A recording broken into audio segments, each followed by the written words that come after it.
ஓட்டு கேட்க வந்த நாத்தாக்கா வேட்பாளர். மீனவ மக்கள் செய்த காரியம்.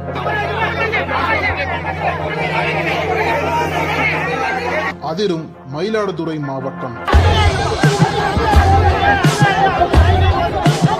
மயிலாடுதுறை மாவட்டம் சீர்காழி அருகே உள்ளது கீழ மூவக்கரை மீனவர் கிராமம். இந்த கிராமத்தில் சுமார் 800க்கும் மேற்பட்ட குடும்பங்கள் வசித்து வருகின்றன. 2000க்கும் மேற்பட்ட வாக்காளர்களை கொண்ட இந்த கிராமத்தில் அடிப்படை வசதிகள் எதுவும் கிடைக்கவில்லை என கூறப்படுகிறது. இந்த பகுதியில் ரேஷன் கடை, சமுதாய கூடம், மீன் ஏல கூடம், மீன் வலை பின்னும் கூடம் உள்ளிட்ட எந்த ஒரு அடிப்படை வசதிகளும் இங்கு கிடைக்கவில்லை என கூறப்படுகிறது. அது மட்டுமல்லாமல் இந்த கடற்கரை பகுதியில் தூண்டில் வளைவு வேண்டி கடந்த 20 வருடங்களாக கோரிக்கை வைத்து வருகின்றனர். ஆனால் எந்த அரசும் இந்த மக்களின் கோரிக்கையை ஏற்று அவர்களின் கோரிக்கையை நிறைவேற்றவில்லை.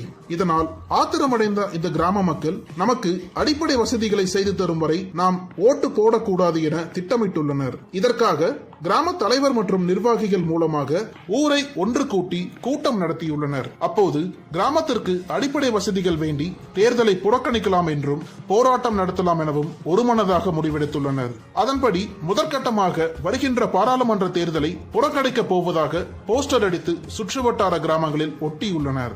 அதன் பிறகு இந்த பகுதிக்கு வாக்கு சேகரிக்க வரும் வாகனங்களை பொதுமக்கள் அனைவரும் சேர்ந்து திருப்பி அனுப்பியுள்ளனர். இதில் ஆளும் கட்சி, எதிர்கட்சி என எந்தவித பாகுபாடும் இன்றி அனைத்து கட்சி வேட்பாளர்களையும் திருப்பி அனுப்பியுள்ளனர். இதனையடுத்து மீனவ கிராமத்தைச் சேர்ந்த பெண்கள் உள்ளிட்ட அனைவரும் கடலில் இறங்கி கையில் கருப்பு கொடியுடன் போராட்டத்தில் ஈடுபட்டுள்ளனர். சீர்காழி அருகே உள்ள மீனவ கிராமத்தில் போராட்டம் நடத்தப்பட்டு வரும் செய்தி அறிந்து சீர்காழி வட்டாட்சியர் இளங்கோவன் கீழமூவக்கரை கிராமத்திற்கு நேரில் சென்றுள்ளார். அப்போது அங்கு போராட்டத்தில் ஈடுபட்ட பொதுமக்களிடம் சமாதான பேச்சுவார்த்தையில் ஈடுபட்டுள்ளார். ஆனால் இந்த பேச்சுவார்த்தையில் உடன்பாடு ஏற்படாததால் போராட்டம் தொடர்ந்து நடைபெற்றுள்ளது. பின்னர் இது குறித்து சீர்காழி சட்டமன்ற உறுப்பினர் எம் பன்னீர்செல்வத்திற்கு தகவல் கொடுக்கப்பட்டுள்ளது.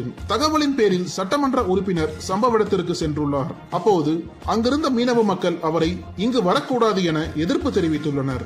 இதனால் அதிர்ச்சியில் உறைந்த சட்டமன்ற உறுப்பினர் மீண்டும் அவர்களிடம் சென்று பேச்சுவார்த்தை நடத்த முயன்றுள்ளார். அப்போது போராட்டத்தில் ஈடுபட்ட மீனவ மக்கள் அரசியல்வாதிகளுக்கு இங்கு வேலை இல்லை, திரும்பி போ என முழக்கமிட்டுள்ளனர். பின்னர் அங்கு சிறிது நேரம் நின்றுவிட்டு திரும்பியுள்ளார். இதனையடுத்து அவருடன் வந்த திமுக நிர்வாகிகள் சிலர் பொதுமக்களிடம் சென்று பேச்சுவார்த்தை நடத்தியுள்ளனர். ஆனால் அவர்களையும் திரும்பி போ என முழக்கமிட்டுள்ளனர்.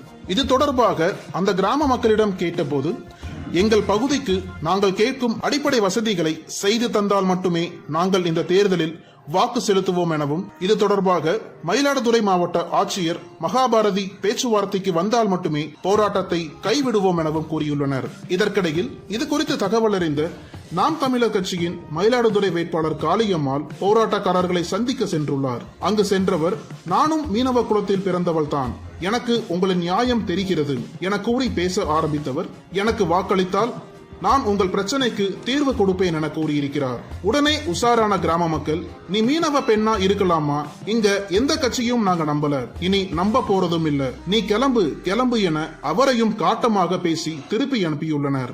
இதனால் அங்கு பெரும் பரபரப்பு ஏற்பட்டுள்ளது.